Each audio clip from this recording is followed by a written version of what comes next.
Okay, here we go. We are live. This is Between Two Ferns, the Linus Tech Tips edition. I have Laser James with me here today. And we're going to talk about a whole bunch of different privacy news, including the whole Facebook thing with Mark the Zuckerberg, AMD Navi GPU being potentially amazing or not, who knows. Has nothing to do with privacy. No. And other non-privacy news. Yes. There could be a new successor to the Chromecast and competitor to Amazon Fire Stick. I'm actually stoked on this. Okay. Stoked! Okay. And mostly other privacy stuff. But also, the FTC says warranty void stickers, like warranty void if removed stickers, are BS. Bullshit! Which is awesome. That makes me really happy. But stay tuned to see that and more on the WAN Show that is actually going to have an intro today. We're doing the intro. Oh no, it wasn't ready, Colton! Oh, Spoiler alert. So close. Spoilers. So close. The answer to that question was no. And cool. we're dead. Okay. Be Quiet, which you already saw, I think. Synergy 2 and Synergy. Squarespace. Awesome. You're going to put this back at the top so that it works next time. And go like that. There we go. Welcome to the WAN Show. You might be able to tell we've had a little bit of change of scenery. We're actually in pretty close to the same area, but I can't tell you why things have obviously changed, or for how long, or if they'll go back, or when they'll go back, or any of that detail. So speculate as you will. That's I think all I can do. So how you been, buddy? Let's go. I've been good. You've been away. I haven't seen you in like. I have been mostly away. I was like, I'm going to be in office way more from now on. I made it in one day this week. It was great. Wait, you were in the city, like in the country all week? Yeah. You've been back from PAX like that whole time? Yeah. Oh. Yeah. I thought I was like, yeah, he's back from PAX. Cool. Like, what happened? Tell us about it. No, I got back on Sunday. PAX was good. There was really not a lot of hardware stuff there. We used to, so like back when I first started working here, I asked Linus, my first time off request ever was to go to PAX. Okay. And I was like, just assume that I'm going to ask for this time off for the rest of my career working with you. And then immediately the next year, he was like, you're going to work it just at PAX. And I was like, okay, well, that sounds like a pretty okay compromise. So I started making videos at PAX about computer hardware. Now, in retrospect, good compromise? It was interesting. It was a fun thing to do. I really like PAX, so I've been to like 15 of them, so working some of those was probably okay. But there used to be an abundance of new interesting stuff at PAX. Okay. There's usually peripherals. We get a lot of keyboards, we get a lot of mice, get a lot of headsets, that kind of stuff. But we'd sometimes get cases and a few other things. There was never like a graphics card or something, but there was always a lot of technology videos to make. Sure. That slowly started dwindling over the years. The amount of potential technology videos at PAX slowly started reducing constantly over time. But here's my question. Yes. So do you prefer to go as Luke or as Luke from Linus Media Group?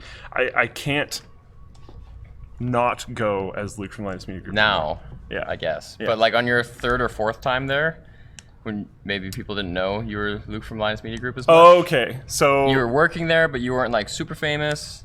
So that would be, yeah, there was like 1 year in that gap. And that was pretty good. It was funny because my dad always does this. So, okay, a little bit of backstory. When I go to PAX West... I was born at PAX. Back in the old days, I was conceived at the Corsair booth. My dad's been to a million of these. Yeah, no. So my dad brought me to PAX as a birthday present. He brought myself and my best friend, and so we went from when I was like really young. And the first year that any amount of people knew me at all, which was a very, very small amount of people, because I think I had been in one WAN show. That's it. Oh wow! By the time I went to this PAX, that year my dad would like look around for anyone that stared at me for too long, and then would go like get them and get them to come over. I think you're hot. I don't know who he is. He just looks. Come say hi to this person. Interesting. So yeah, that was pretty cool. But yeah, now I really like meeting people. I think the reason why I would have probably preferred the old one was because I liked PAX more back in the day. But that's not actually. That doesn't have anything to do with meeting well, that was fans. my question ultimately was, now that there's fewer videos to make, do you get to enjoy the show more? And it's kind of like the best of all worlds. I would have if there was more stuff to check out. So the show overall is just It's much bigger now, and when you become much bigger in terms of those types of shows, it usually becomes a little bit more corporate, a little bit more stale. There's more rules now. Like back in the day, a booth would have like a giveaway, and everyone would swarm it, and they'd like throw stuff out, and it was crazy. Now you're not allowed throwing things because probably someone got hurt, which has to ruin the fun and everything. Like I don't know, it became bigger, it became more corporate. It's not as like niche and nerdy anymore. It's still really cool. It's a great event. I love going to I hope LTX never suffers from that. Remember how much stuff we threw last year? Well, exactly. The lady almost got murked, man. It was like serious. It was serious, like looking out of the sides of your eyes, biting your finger like that. Like that was actually too bad. Like, that was too far, guys. The case toss. Yeah. We are enclosing at this time. That's what I was actually going to say. Not to promote LTX too much. I don't even think we're supposed to on this show, but I'm doing it anyways. It's gonna be dope. It was amazing. The first year we had it was so much fun. And I think there was some definite problems, like the main stage was kind of underproduced, and there was a couple other issues. The sound was a big issue, the music was an issue. Linus wore a toque, and that really bothered me. Just personally. I love how that's like, you're like, the main stage is an issue. The sound is a big issue. Linus wore clothing that I didn't appreciate. Well, I mostly saw him when he was on stage, and every time he came out and he had a toque on, I was like, who's this, like, opening hip-hop act? Like, who's this guy? And then it was Linus, and I was like, what? A toque isn't part of your, like... He's, like, never worn that on camera. It's not part really. of your uniform? Yeah, I hear you. I don't know. I'm really excited for the next one. It's going to be bigger. We're going to have more booths. The main stage is going to be better. Linus maybe won't wear a toque. I'm not going to let him. The enclosed case toss is going to be sweet because you can do bank shots and try to damage it more by getting some kind of angle. That's not going to be my strategy anyway. Okay. You know? Are you going to try to go off a sidewall or the roof? I don't know how high it's going to be. Or like roof, sidewall, ground. You don't even have to... I guess it's a distance challenge, not a damaging challenge. Because if it was just trying to break the case, you could just go completely laterally right into the wall. Break the whole booth in half. Like, yes. I'm sure there'll be some kind of troll shots like that. But. Yeah, probably. Anyways, we should probably talk about actual news. I think we already introduced a bunch of topics, but we can start with probably the most expected topic of the week. Is that we learned this week that Zuckerberg drinks water like this. He's been working on this. It's actually pretty good at this point.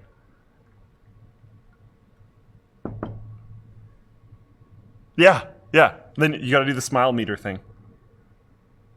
I can't do it. I can't do that smoothly. His smile meter's so granular. The steps are tiny. It's so good. Okay, so hold on. I gotta be Linus here for a second, which I'm not used to. There we go. Facebook users aren't changing their privacy settings despite uproar. So this has been a pretty interesting... Wait a second. Who posted that on the forum? Shorty88 Jr. Good job, Shorty. We always forget. We do. Thank you very Shorty. much. I appreciate it. So people aren't really leaving. People aren't changing their privacy settings. Apparently, people aren't even changing what type of things they share with the platform. So there's this like giant uproar. Well, actually, I think it kind of speaks to the whole issue because if you watch any of the Congress, I don't even know what you call that. The inspection of Zuckerberg, a lot of it was like he keeps defaulting to be like, okay, we do tell them everything. Our terms of service is all here. Nobody reads it. It's garbage. But we know that nobody reads it, so we also have these little dialogue boxes that are at the top of your newsfeed that tell you like, hey, in plain English, you can share this with the world or not. They do all these things to make it transparent what they're doing. It just no one cares though. No one cares. Like by and large, no one cares. So I think a surprisingly low amount of people actually care about their privacy. There is like, and I bet you a abnormally high percentage of the audience here, and I think an abnormally high percentage of tech people in general, because I think those people actually understand better what's happening when they're putting their privacy out there. I think the average person sees it as like, oh, some mega corporation knows that I like thong sandals. Yeah, they got nothing to hide. Maybe they'll sell me a few thong sandals. And they don't understand that like it's going further than that, and your data is being picked apart further than that. And Facebook is selling it to people that you don't necessarily know. Well, they don't sell the data. Well, it gets given away improperly. Did. Yeah. Well, it still does. Yeah. It really did before. Yeah. So I don't know. And like the fact that a myriad of platforms get hacked every single year and people's data gets pulled out of that, not saying that happened to Facebook, but it happens to a huge amount of people. You can check out, I think it's haveibeenpwned.com. Yeah. That's not specifically Facebook data. No, I'm talking about privacy in general. Yeah. I actually said specifically, I don't think it's happened to Facebook like at all. Correct. But there has been huge companies that have had leaks like that, and those leaks could make your Facebook vulnerable if you're using the same password across lots of sites. So what normally happens is like LinkedIn got hacked. So the dark webs has your password for LinkedIn. That gets bought by someone else who takes that password and tries it in a bunch of other sites like your email, your bank, Facebook. And if you're the type of person that has the same password for everything, you might be compromised on lots of sites that never actually got hacked themselves. Yeah. It's and like what I was more getting to is just the idea that people don't understand how their data can spread. And like not just on Facebook, I mean in terms of using the internet as a whole. Non-tech people don't necessarily understand how like putting their data in some place or putting their credit card information in some place can result in it getting to other places. But it kind of leads into the regulation discussion here, because there's a lot of talk about regulating Facebook, and there's kind of 3 different ways that could go. The first is what Facebook would probably like, which is just to self-regulate, and that seems more and more like everybody wants. It seems more and more that it's like maybe less likely, to me anyway, because like to happen. Yeah. Okay. Yeah. Because there's this awesome article. It's been written by Zainab. What's her last name? She's that security researcher. I'm really bad with names, especially last names. So she's awesome. She wrote this kind of article that blew up about like 14 years of Facebook's apology tour. Since the beginning, they've been like a lot of people gave props to Zuckerberg for kind of taking ownership of what has happened at Facebook and apologizing for it, not like deflecting or saying mistakes were made. But at the same time, he's been doing that for like a decade and a half. So at some point, it's like Stop letting him screw up so much. Yeah. So option 1, Facebook self-regulates. Option 2, they regulate the entire industry. That would be really stifling to innovation. Yeah. Really, if you've ever worked at a company that was undergoing some kind of like, we're going to implement compliance for HIPAA, which is like a healthcare security thing. That stuff is intense and drains company resources more than you could ever imagine unless you've actually gone through it yourself. It's crazy. And there's a ton like that. So if there was something like that for the social media industry, you can basically guarantee yourself that there would be no new upstarts. Like that's hard enough to make a new social network is hard enough, given that network effects are such an important part of it. Like you need to have a bunch of users before it's useful to people. If you're gonna have this other layer of compliance, you're basically solidifying Facebook's position and all incumbents' positions. So that's I don't think you're guaranteeing that there will be no challenges, but I haven't seen, even without this, I haven't seen very many successful challenges to Facebook at all. Anyways, Google Plus completely failed, and anyone that really tries just gets bought and consumed. Anyways. Well, that's what was funny when that one senator was like, "Who's your biggest competitor?" It's like you don't understand network economies because by virtue of the way they work, there are no competitors. It's like it's a winner take all situation where like everyone's on this platform, therefore everyone's using this platform. You can't split them. There could never be half the people here and half there with completely overlapping functions. It doesn't work that way. Option 3 for regulation would be if Facebook itself just has a like dedicated third party or agency that only regulates Facebook, like some kind of steward of the data. To me, that's like the most likely situation. But this one too enshrines Facebook's current market position, because if it's the case that Facebook has so much data about you and they regulate such that that data can never leave Facebook, then no upstarts have access to that data in the way that the developers on the Facebook platform did in the past, and that's how Cambridge Analytica came to get the big data that leaked anyway. So if no one has access to that, then they're just sitting on this gold mine of data that no one can compete with. So you're kind of in a pickle either way. So I'm going to make a straw poll here, which is how should Facebook be regulated or not? You need 4, bro. Yeah, it self-expands. Oh. Watch this. Oh, Dude, it self-regulates. Wait. Oh. Uh-oh. I think I have to fill this one out. Maybe. And then hit enter? Not regulated, self-regulated. There we go. Nice. Regulation. And Wait, like that, but like dedicated, like they only regulate Facebook.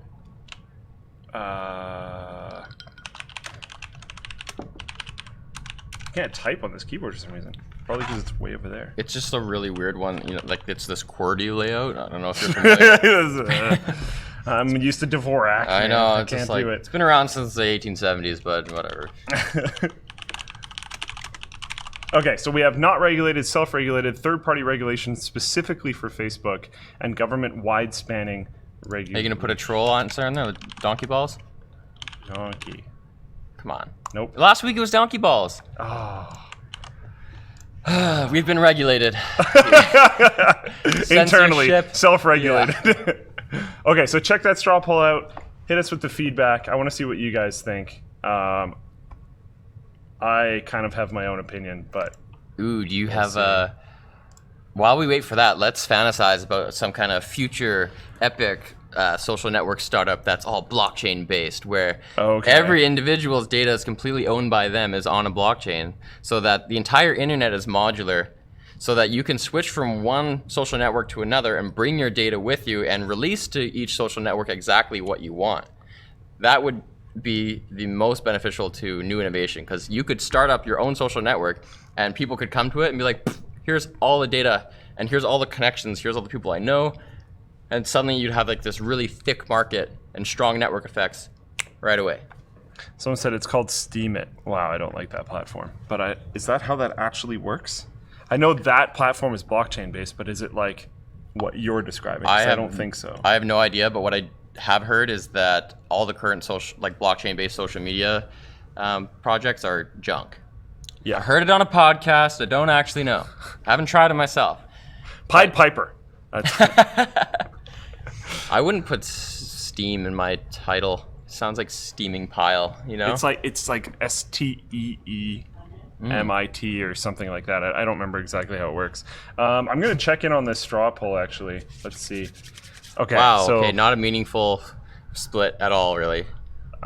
Donkey. Donkey. Second place. Okay, that plays into what we were saying earlier, where it's like, honestly, most people don't really care. And even in our audience, but they just don't know. Well, that's fair. It's a pretty. I should have had a I don't know, and an I don't care. That should have been. That's Donkey. I guess. The two together. But yeah, that's the problem, is that they're both together. So right now, I'm not on the screen. Right now, we're looking at 25% for third-party regulation specifically for Facebook. I'm kind of surprised by that. Do tell, Lucas. I'm just kind of surprised by that, because in that situation, you're putting a weight on Facebook, which I don't think anyone's going to care about. But you're putting a weight on Facebook, so that opens the door to more other platforms. Mm-hmm. But then those other platforms are probably going to have the same problem. And then do you, at that point, once they're big... take the regulation specifically for Facebook and then push it on them? Or so do you just let people run rampant with other people's data at the beginning and then go you shouldn't have done that, but we didn't tell you not to, so it's okay, but now you have to stop? It kind of sounds like you need to have a hybrid approach where there are certain ground rules for everybody to begin with. Oh wait, but there already is existing laws. Plus, you also have to consider users' choices, right? Not because this is happening, there's a societal shift where people are prioritizing and caring more about this kind of thing, right? So if a new upstart comes knocking on your door asking you to become a user, you're more likely to ask, well, what kind of data, what are you guys doing? What do you want from me? Yeah. So in that climate, then maybe a light touch regulation is enough. I don't know. And then the next highest category that wasn't donkey was government-wide spanning regulation, which I'm not super surprised was up there. Not regulated, I'm honestly pretty surprised that even got 13%. But then I guess there are... Well, those are the people who know how to set the permissions the way they actually want. That's They're fair. Just it's going fine, just read the TOS. Yeah, people who are going to actually manage it properly themselves. Which unfortunately isn't everybody, which is, I guess, the problem I have with it. Because my mom is not going to understand what to do. Hi, Mom. She's listening. She's probably watching. But, like, I'm not saying that in an offensive she's way. sitting there nodding. She's like, yeah. Yeah, like, it's... My mom's actually surprisingly good with some things, but she can also somehow manage to send emails with her text messaging program without any of us being able to figure out how for like months at a time. Like there's people that have a special touch with technology, and there's people that when they use it, it falls apart magically. And like as far as I can tell, it has nothing to do with being her fault. But anyways, I love you, Mom. Touch. But like I don't know. There's people that are super in the know in a platform, and there's people that aren't. And it varies. I took my socks off right before the show, but now I want them back on. Why? My feet got cold. Oh my goodness. You having cold feet? Yeah. About this regulation platform idea? Yeah, changed my mind. If we could get like 4 more people to vote for Donkey, that would be great, because then it would be in first place, and then we can just be done with this straw poll.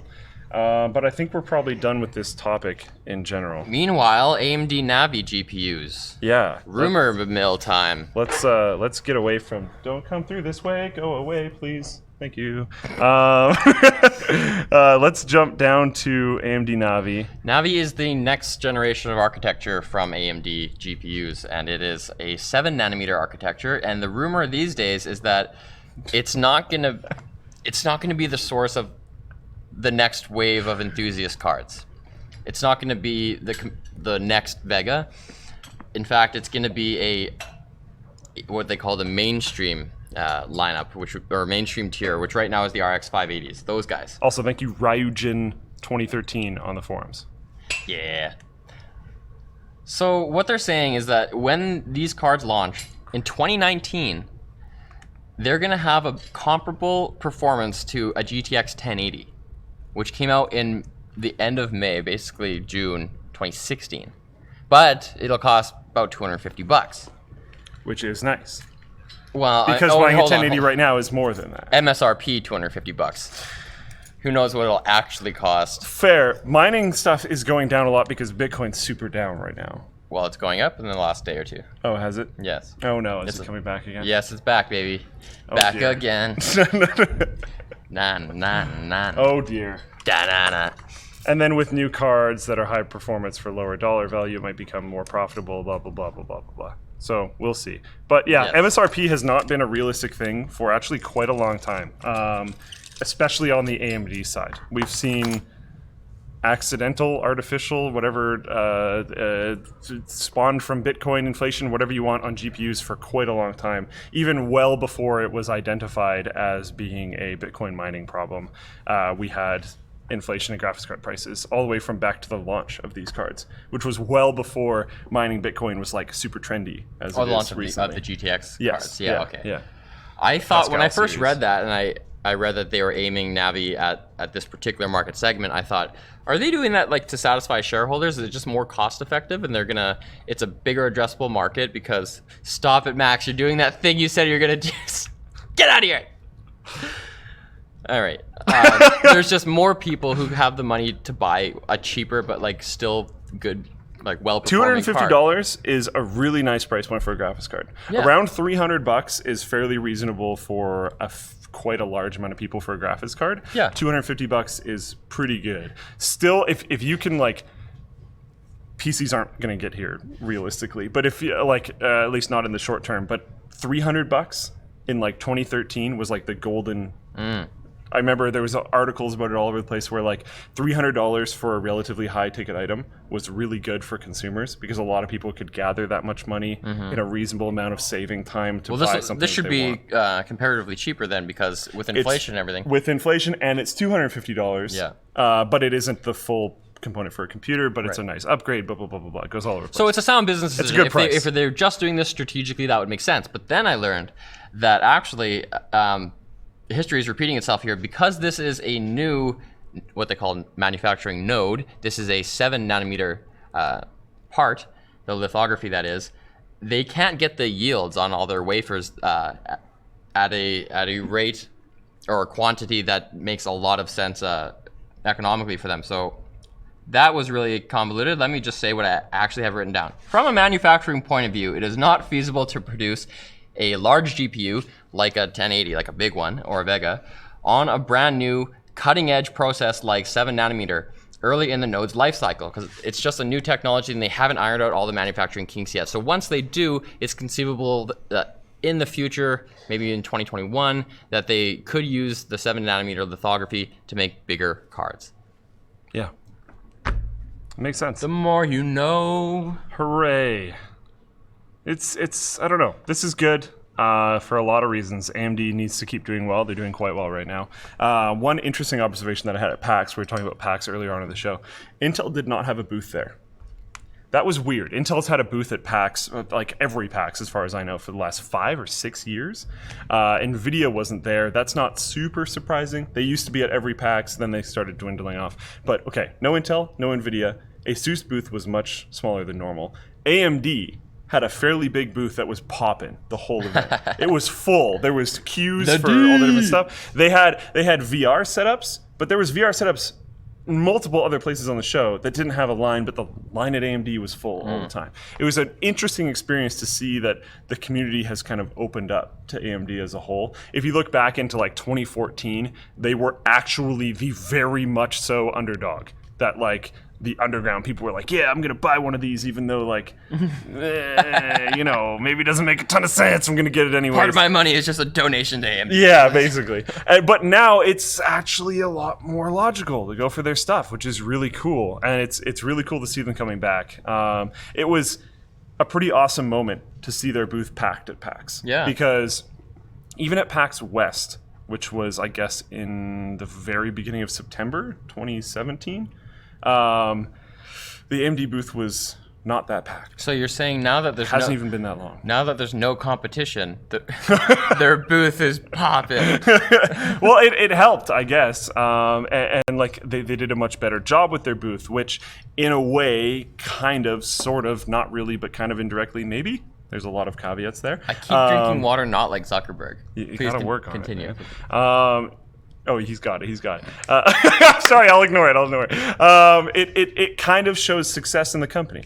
They have the money to flaunt at an event, spending way too much money on a ridiculously small ROI of having a booth. As a shareholder, that angers me. Yeah, that makes sense. It's if you look at the ROI of a booth, you're actually not showing to that many people, and it costs a ludicrous amount of money. You're probably going to end up giving a whole bunch of product away. You're probably going to have to pay a bunch of staff. Like, it's a really expensive thing to do, but it's to cater to your super fans, and the ROI is hard to describe, but it reaches. Branding, man. It is. Branding's huge in this space. And you're making yourself a constant part of the conversation, and you're trying to spread that ROI beyond just that event. That's kind of the idea. So I don't know. It was really interesting to see that. I'm very happy about AMD's fairly recent success, and I hope they keep going, and I hope this is part of it. Because if you can get 1080 performance off a $250 card, that breaches people into a way higher level of gaming. Yeah, but this is 3 years after the fact, though. Like, a year from now, you're going to have a 1080. Yeah. Which is like, and we'll have to see, like, if mining does crash super hard and people start selling mining cards for dirt cheap, then it might not matter because you might be able to get 1080s for around that price anyways. They would just might be kind of sketchy. But they're just the most tired cards. Yeah. Or you might get like I still got some games in me. You turn your computer off and it just falls apart because it's like, I've been running for so long, the dust was holding me together. Or you might get 1080 Ti's for that price or whatever else, right? Who knows? But if mining does stay up there and the price of this does inflate, that might still even be helpful. Who knows? She's just trolling you, man. She's trolling me. There's a door that's open here for the people who don't know. Yeah. Max is loitering. We like have to have the door contact. open because if I go to close the door, oh, I can't. There's a sandbag in the way. But if I go to close the door, it will block the camera. Well, not entirely actually. You just have to look through like a fire-rated window. I would like to end the show that way actually. By closing the door? Yeah. I'll crawl under there, remove the sandbag. You can go out. bye-bye.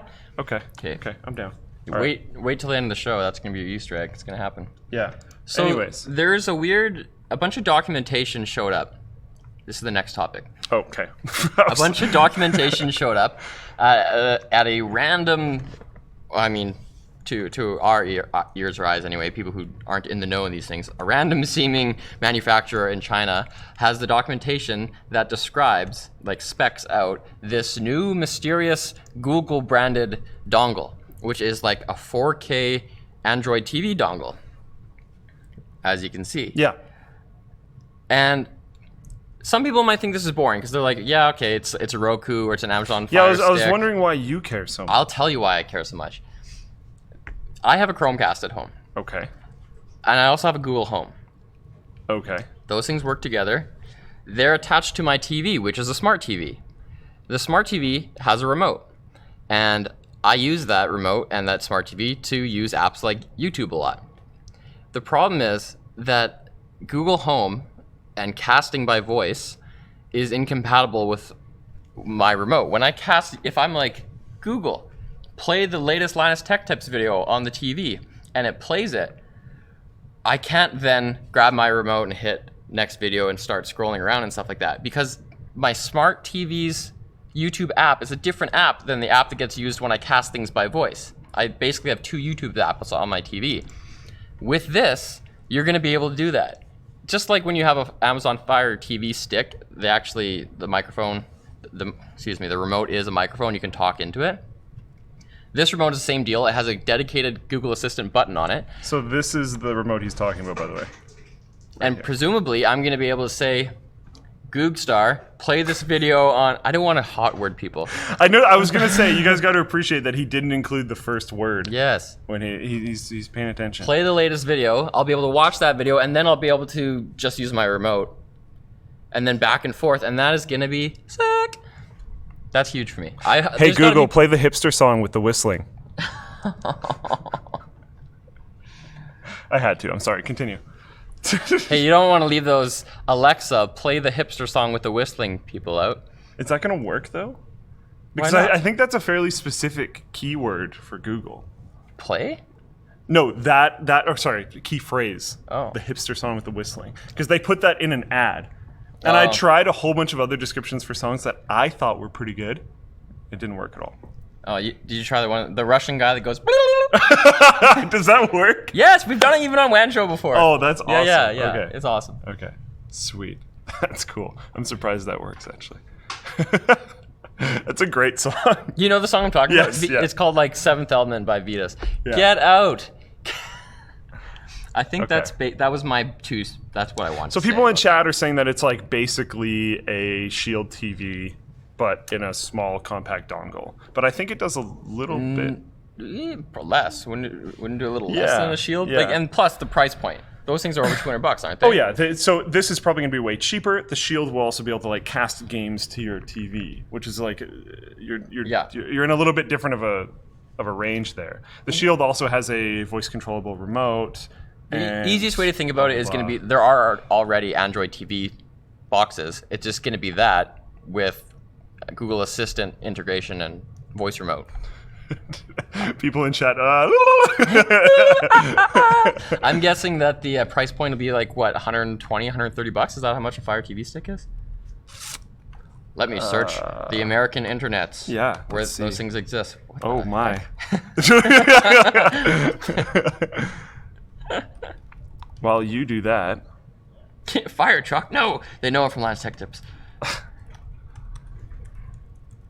What did you guys think about the fire pole video? Good God, it's $30.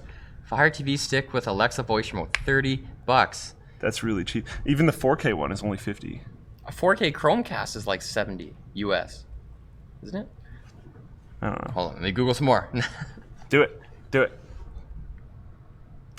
You can get a Chromecast on Amazon now, can't you? Wasn't that the whole thing that they argued about before?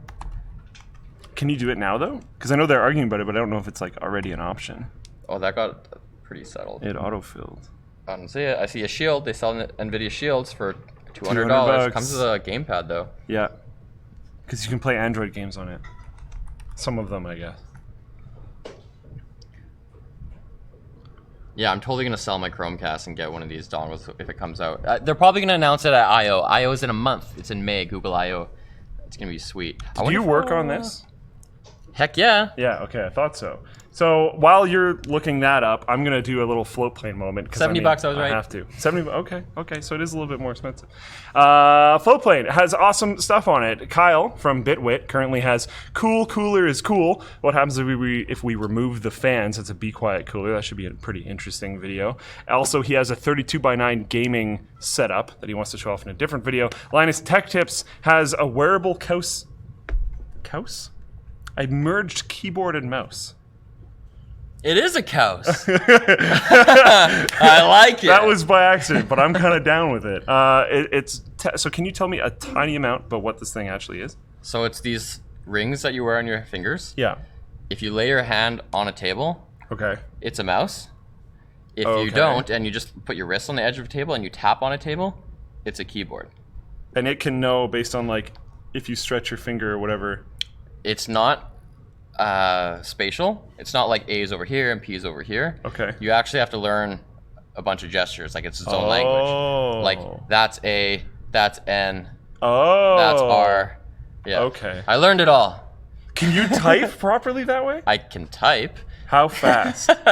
I can survive. Like probably dial up. Like I could describe it as. Okay. That's cool though. I don't know. It's sweet. I liked it a lot, and it's good at what it's doing. Like it doesn't register. I'm not going to give away the video. No, yeah, don't go any further. Perfect. There's also the continuation of the Apple fiasco with the iMac Pro, buying a video card without getting screwed, and some other cool stuff like the history of the motherboard. I haven't seen that video. I'm going to watch that video because I grew up with these super janky, weird motherboard setups, and I grew up with like my dad's computer where basically to build the computer you had to have a whole bunch of add-in cards because the motherboard was so bare and it didn't have like you didn't have onboard NIC. Okay. You didn't have onboard LAN for Ethernet connection, so you had to have a NIC card in order to have connection. I remember when we bought our first computer. I remember being in the shop when we were buying it, and it was like for hours, and we like bought a sound card. Yeah. Like that's just totally integrated now. It didn't have audio on board probably. Yeah. So like that, I'm 100% certain that is going to be a sick video. So be sure to check that out. Check out Floatplane. You can go to floatplane.com and sign up there, or you can do it through the forum, but we are moving over to floatplane.com. And honestly, the payment system on floatplane.com works way better. So if you want to have less issues, I would probably go there. Get it. But it only supports credit card right now. We will be supporting PayPal in the future. But cryptocurrencies, crypto kitties. Maybe. Kitties. Yeah, well, you can get a year of Floatplane for a single crypto kitty. What is a crypto kitty? What? You don't know what crypto kitties is? It's not even worth describing. It's like come and gone. This is like a 4-month-old. Is it like a meme? It's like a Ethereum-based game where you trade digital kitties. You just Zuckerberg me. I didn't watch it go down. Are you telling me to zuck off? I just.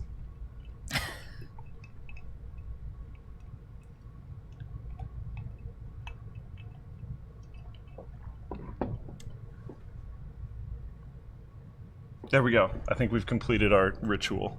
We didn't get to watch that, but I think we were in sync. I think so. A little bit. I noticed when mine was like going down that yours was going down at the same time and stuff, and I was like, I saw in the corner of my eye you were doing that smile. Yeah. Meter thing. Oh, you did the smile meter thing. Yeah, it was later than yours though. But. Okay. No, as long as we did. Did we just become best friends? Okay, that movie was amazing. I just have to say that. Let's get back on topic though. Actually, no. Let's do ad spots. We might as well. Synergy. Yes. Those.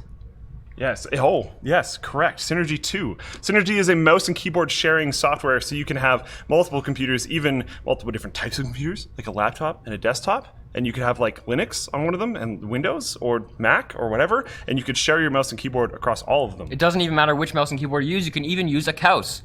Yeah. Yes, I want to make that a thing. And now, with Synergy 1, you had to have like one of the computers set up as a server, and I think that was the one that had to have the mouse and keyboard plugged into it. And then you had like all the client boxes and all that kind of stuff. All that's been massively simplified. It doesn't really matter which one you have the stuff plugged into. You can share it across all of them. It's like super simple now. There's SSL encryption, so you don't have to worry about someone like taking over your stuff, which would be not great. It would be just, not in good in general. You can even use a Raspberry Pi now, which is pretty nuts. They've fixed issues with reconnecting all the computers after one of them goes to sleep. They fixed issues where redundant connections were being created between machines, which would also be not necessarily good. Things are great. If you have multiple computers, if you go to work with a laptop and then bring it home and want to be able to put it on your desk and easily transfer files from one to the other just by dragging and dropping from one desktop to the other one, and just really nice seamless stuff like that, check out Oh, I guess Seamless. Seamless.com/synergy/WAN5. Use the 5. Yeah, it's important. WAN 5. Also, speaking of Kyle's video on Floatplane, we've got Be Quiet. They're a sponsor of the show. You can check out their Dark Rock Pro 4 and their not as pro but still pretty cool Dark Rock 4 itself. The Dark Rock 4 and Dark Rock Pro 4 CPU coolers include virtually inaudible Silent Wings 135mm PWM fans. It achieves a quiet 21.4 dB at maximum fan speed, which is actually pretty sick. Smells pretty good in there too. Oh my. You know, okay, slight tangent while we're on the topic. Sorry, Be Quiet, but mouse pads smell terrible when you first take them out of the box. But anyways, moving on. They eventually... This is pretty bad. This one smells like a tire.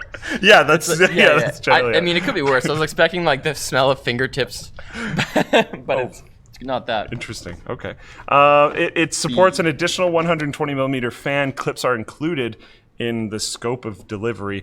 There's a brushed aluminum top cover, which looks pretty nice. It like covers up the fin stuff, so that's what you see inside your PC. We can replace my face with it. Now I'm like the man with the apple in front of his face. Anyways, moving on. There's a 3-year manufacturer warranty, which is great. And yeah, if you need a CPU cooler, check them out. They're on Newegg and other websites, but we have links for Newegg, which will be in the video description on YouTube. Moving on, Squarespace. I feel like we haven't had a Squarespace spot in a while, but I'm here, so I'm happy. 24/7 live chat and email support for your website, which you can set up super fast on Squarespace. You can save 10% off with offer code WAN if you want to check it out at squarespace.com/WAN. It's $12 a month. You get a free domain if you sign up for Squarespace for a full year, which makes sense because domain leases are for a year. It has responsive design, so if you go to any device like a watch, a cell phone, a laptop, a big computer monitor, one of those crazy wide computer monitors, all that kind of stuff, it will adjust your website to look good on all of them. It has commerce modules so you can sell stuff through your website, which is great. And everyone can publish an Apple News format, which is great because that format can go into a whole bunch of other formats. Oh, cool. So you can publish blogs on pretty much everything, which is good. You can start a trial with no credit card required and start building your website today to make sure that it works for you. Again, check out squarespace.com/WAN and use offer code WAN to save 10% on your first purchase. Back to the show. Boom. The beginning of the end of passwords. Yes. So there could be a future soon where you very, very seldom enter a password, which would be dope because passwords suck. So what happened is there's this new security standard called WebAuthn, like authentication. Yeah, the N on That's the end. so stupid. It's weird. Yeah. Thanks, guys. I thought it was a typo at first. Like and then I was like, oh, it appears more than once. Oh. You didn't account for people saying this out loud, but okay. Whoa. WebAuthn has won near final approval from the World Wide Web Consortium, which is the governing body for these kinds of standards. So what this is on your phone. You're unlocking your phone with Face ID or with your fingerprint all the time, right? But you don't do that when you go to Facebook.com or basically any other website. All recipes, for them, you enter in just a password. Setting up a biometric password on all different websites would take a long time. You'd have to, not only would they have to implement that technology, but then you'd have to like do all those different finger taps on every different finger for every website, and that'd be really annoying. So what this is it's an API, an application programming interface that all the different websites will hook into, and then you only have to set up your biometric passwords once, and then the whole web can rely on them, which is going to be BAAF. Nice. So for hackers, all you really need to do is break one system. Yes. And then you get all of them. Yes. Sick. I might be wrong, but this is how I think it works. Because I had to do some digging beyond just what was found on the forum. The forum post, by the way, was posted by Matthew Valencia. Thank you very much. Thank you, Matt. You sound Italian. What? Valencia. That's Spanish sounding to me. I'm really bad at that kind of stuff. So you're probably totally right. It could be really. It could be either. Yeah, I don't know. It sounds like it could be cool. It sounds like it could be a single point of failure. It just depends on, I guess, how they exactly implement it. You can require something like a YubiKey, which I think is actually pretty cool. So if they add power to the user in terms of like, oh, I'm okay with fairly weak authentication, and you want to go that route, that's fine. I don't care if someone doesn't really care about their accounts. That's okay. If you have one password for everything and you think that's okay, that's fine. As long as it's in your control to amplify that and have more security. Well, if you want to go to like having two factors still, like a YubiKey and something else, that could be pretty cool. Well, you kind of already have a single point of failure. Like if someone were to get my phone, which they would unlock with a fingerprint, or if they were to get my laptop and unlock with a password, then I have all those autocompletes set up. So they kind of have everything anyway. See, but then that's an in your control thing, because mine doesn't. If someone got my phone, they have access to not very much. They would have access to my email, which is pretty bad. And I guess they would have, but they don't have access to like my password trove, and nothing autocompletes. But they would have my email, so they could probably reset most things. But like, yeah, I don't know. But even if you're the kind of person who like doesn't care about things, wouldn't those, like, how are they going to get a hold of your biometric information? Isn't that just hashed? Isn't it totally? Yeah, but okay, so there's different types of hacking. So you could find a vulnerability in the system that no longer requires you to use those. Sure. Yeah. Okay. Right. There's like myriad things. Yeah. It's and someone will probably find one of those. Okay. Whether it ends up on 0 day and gets solved, or whether it gets sold, or what happens with it, who knows? Sure. And having one central system, if it's open source, and you have a whole bunch of huge companies working on making sure that it stays secure, could be really awesome. And could like really lock things down. One thing that's awesome about this is if you're not even that savvy or serious about your privacy, you're more protected with this because you can't be phished with this.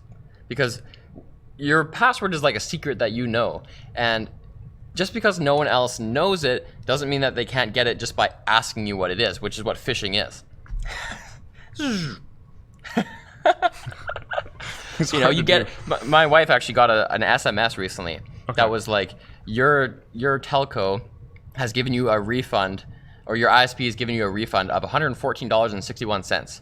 Click through. You click through, and it's got tiles for each of the common banks in Canada.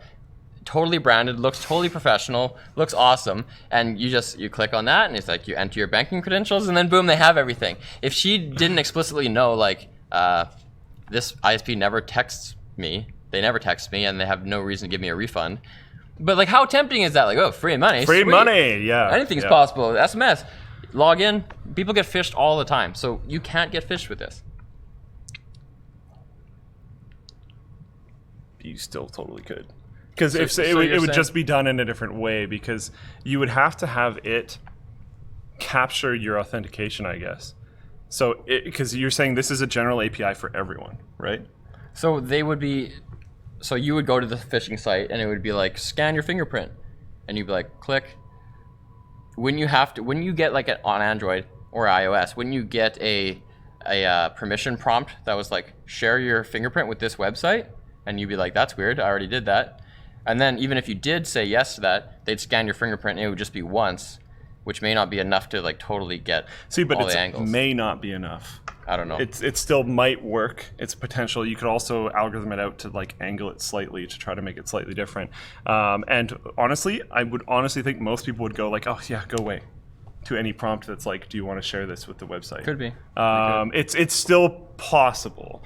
There's phishing attempts that succeed that are super garbage all the time. And there's actually some people who intentionally make things like phishing attempts that are really bad because they don't want to get savvy people. Oh. So they actually weed out savvy people by making it fairly obviously fake, so that if someone does fall for it, they can probably get way more from them. That's because amazing. They're really gullible. Yeah, there's that's amazing. The world of people trying to benefit off of other people is vast and well educated. That actually is a pretty good segue into another thing that happened, which is this ransomware that asks you to play PUBG. Get this ransomware. It's like, your data is encrypted. The only way to get it back is to play this video game. Like, we're not affiliated.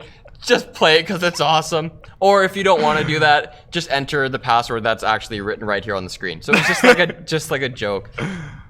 I don't know. Maybe someone just wanted to play it. Maybe it's a viral marketing campaign. It's obviously like bad and stuff. Viral. It's a virus. It's a viral marketing campaign. That's pretty good. I like that. I didn't pick up on that right away. I didn't even mean it at first. It's obviously like bad and stuff, but I think it's hilarious. I think this is very funny. Just play PUBG for 1 hour, and apparently you don't even have to. If you just launch the game at all, it just unlocks. That's what happens, yeah, when you launch it. And the restore code is, and you can just type that in. I think it's funny. I mean, I'm not condoning it. It's not a good thing, all that kind of stuff, but I think it's hilarious. I was like kind of hoping it was going to happen to me. Just because be like, well, I guess I gotta play PUBG, right? But honey, our data. Yeah, exactly. Luke, it's date night. Ignore that code. I have to save the pictures. All the family pictures are all super important. Yes, family pictures. My family videos. My family VR videos. Yes, of course.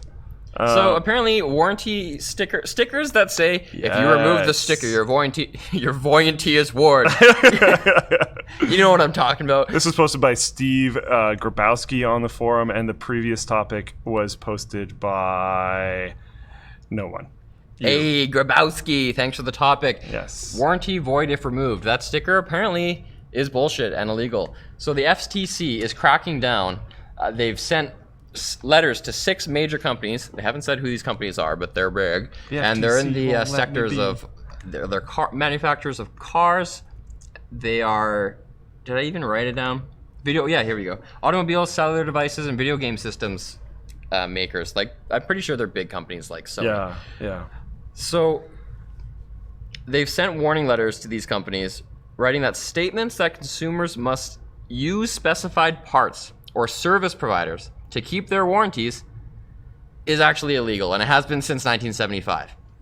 And we've kind of always sort of known this, to be completely honest. I didn't. Okay. But it's been so. Okay. Maybe I shouldn't say we have, but like a lot of people have been on this side and kind of known this for a long time. But that being said, because there hasn't been a big public statement that's super easy to point at like this. You can point at like really old laws and whatever, but most companies just act on the idea that it is enforceable. So we'll make it a nightmare to actually get your stuff repaired to the point where it's not worth it. I think even if the case was that, like, you know, I'm gonna take the sticker off and there's nothing the company can do, and they're gonna have to honor the warranty anyway. Just the fact that they have the sticker on there and are deterring a large part of the population. Even that is getting cracked down on right now. Which is good, because that sticker, like, you're right, deters a huge percentage of the population, basically almost everyone.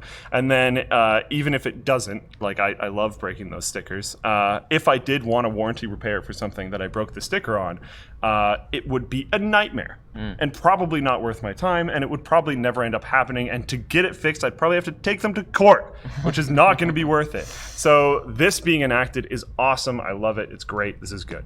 One quote that I like here is from Thomas B. Paul, acting director of the FTC's Bureau of Consumer Protection. He said, provisions that tie warranty coverage to the use of particular products or services harm both consumers who pay more for them, as well as the small businesses who offer competing products and services.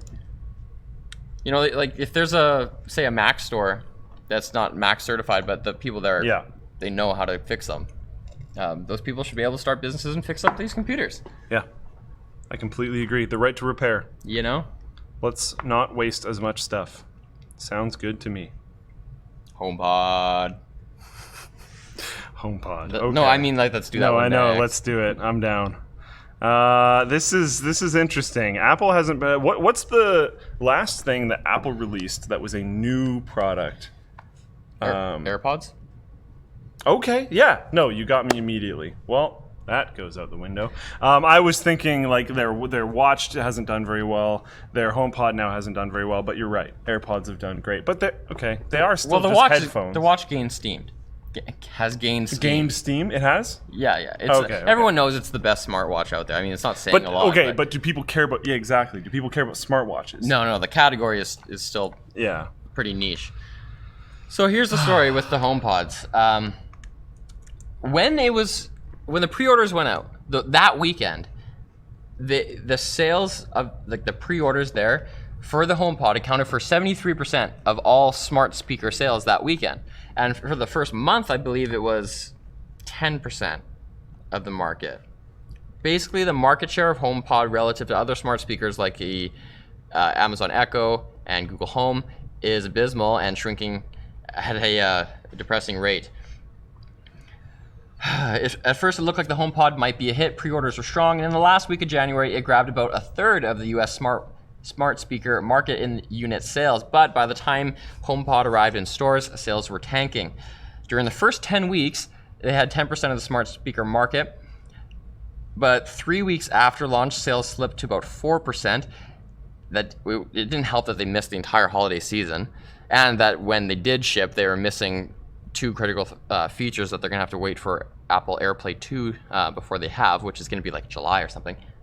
All that notwithstanding, the end result here is that Apple has actually slashed the quantity that they're ordering from their suppliers now, from 500,000 units to 200,000 units. And the people who are working, like anecdotally, I guess, the employees at Apple stores are saying that, like, yeah, we sell like 10 of these a day. Like, they're not really flying off the shelf. Which is interesting because at quite a few stores, 10 a day would be pretty good. So I don't know what... Yeah, who said that? Because if that was at Pacific Center, like in Vancouver, it's like, damn. They probably sell like 10 iPhones a day. Yeah, exactly. But and like, there's a little Apple section of the local Best Buy. And like, if they sold 10 HomePods a day, they'd be so stoked. Backup. We're doing amazing. These are record sales. Collars and ties would be undone, and like sleeves would be rolled up. Like, ah! People are getting trampled. There's 9 people in here. So it really, like, I don't know, if they have 10 customers a day at that Apple thing, they're stoked. So like, it depends on the scale of where you're dealing with, but essentially they're not selling very well. So there's a rumor here. I believe it's just a rumor. I mean, it's definitely just a rumor. I just don't know how like authoritative that rumor is, but people are saying that Apple could be considering making a smaller HomePod. I guess it would be cheaper because, I mean, it's a pretty competitive market. This isn't a Bluetooth speaker, but Bluetooth speakers are totally commodity by now. And the thing with smart speakers is Apple's the only one that's not decoupled from their own proprietary device. Like, you can get Sonos that have, or you will be soon, Sonos that have Google Assistant in them. Yeah. You can get Sonos that have Alexa in them. There's some devices that have Amazon Alexa as well as Google Assistant in them. Oh, I actually didn't know that. Sonos is going to be like that soon, and I believe there's a company that, I think it's called the Wand, and it's on its way here that does that. How cool is that to address Alexa and then address... Oh, I said it. To address her and then address Google Home, like for whatever you want. Like, that's awesome. Anyway, here's a few reasons why I don't think it's true that Apple is making a smaller HomePod. And maybe I'll be wrong, but I don't think it makes very much sense. Because when you make a speaker that's cheaper, like if you think about the Echo and the Echo Dot, or you think about the Google Home and the Google Home Mini, the thing that makes it cheaper and smaller is that they've compromised on sound quality. Like, the Google Home Mini doesn't have the speakers that the bigger one does. But with the HomePod, that's the only thing that the HomePod does well, is the sound quality. So if they got rid of the sound quality, all you'd have left is all the reasons why HomePod isn't doing well. You'd have a crappy assistant that doesn't do that much stuff. Yeah. So why would you buy that? You wouldn't. So it doesn't make any sense. I think if they are doing that, I think it would speak to the like post Steve Jobs Apple. And like, I don't know if they are doing that. And if they're not, I think that would make more sense. So I'm not saying this is necessarily what's happening. But old Apple with Steve Jobs, not old Apple without him, or older Apple with him. I mean, like the like third one, not the fourth one that we're currently in. They would have demanded, no, this is the right way to do it. If they make something, they would have been like, no, this is what people should have, and people will learn that we're right eventually, or whatever. And everything that they would make tons of money and make sense. And even if it didn't sell a huge amount the first time they made it, they would just make another one, which is a linear improvement, and just move on from there. I think you can categorize that by eras and attribute it to Steve Jobs, but I think a lot of it is more attributed to just the maturation of that particular market category. And now there's lots of different iPhones because the smartphone market is just way more mature. And in terms of speakers, though, like their market strategy now is like, we're a hardware company whose principal product, the smartphone, is under attack at all sides and being commoditized. So what we're going to do instead, because we can't get more iPhone customers, is we're just going to get more money from our existing customers through all these kind of ancillary products like AirPods and the HomePod. So we're going to make a speaker that's really good, and we're going to get another $350 from each of our existing customers. That's wicked. I don't think they're going to compromise on that. I don't think they're going to say, you know what, instead of getting $350 from our customers, we're going to get $150 with this like weak ass HomePod. Yeah. Because then who's going to get the expensive one? It makes a lot more sense to me for them to spend their resources on making the HomePod that already exists more attractive. Why don't they just make it, focus on the ecosystem. Focus on the integration with more smart home stuff. Make Siri better. Make Siri better if you can at this point. Yeah. And that's going to affect all your other products as well. I think focusing on the ecosystem for them is what they're going to do. That's consistent with their strategy that they're using today. I think this rumor is bunk. I think the first person to make a very personalized assistant is going to start winning me over pretty fast. When it's like actual conversational. Oh yeah. When it's Scarlett Johansson, like sup. Like you mean from is that who her. Did her? Yeah. Okay. Have you seen Why Him? Sap. Why Him? Yeah. With it's a James Franco movie. No, I haven't. Yeah. There's a virtual assistant in that movie that's totally colloquial. Like it fights with you and stuff. Yeah. Perfect. Yeah. Like I'm perfect. No, seriously though. Like I want it to be like, you're late. Wake up. Yeah. And then when I'm like, no, I want to see this. Get up, because it gets used to the fact that I have a hard time waking up, so it becomes a little bit more aggressive. So it tries to get me up. Like I want one that learns who I am. I would honestly mostly prefer that it was local and didn't have to call back to outside servers and would just use my own stuff. So if someone makes one of those, I'll spend exorbitant amounts of money and I'll make that work if it's like good. But they won't, so that's okay. But yeah, well, that'll happen eventually. Come on, it's got to. I mean, if we're talking like super long term. What? Yeah. What do you mean? This is 10 years. 10 years until you have a local one that's actually as good as the other ones? I'm talking local. Like, okay, conversational will definitely happen. Yeah. And knowing about you and dealing with you, the only data they need for that is data from you. So why wouldn't that be local? Because they want all of it, though.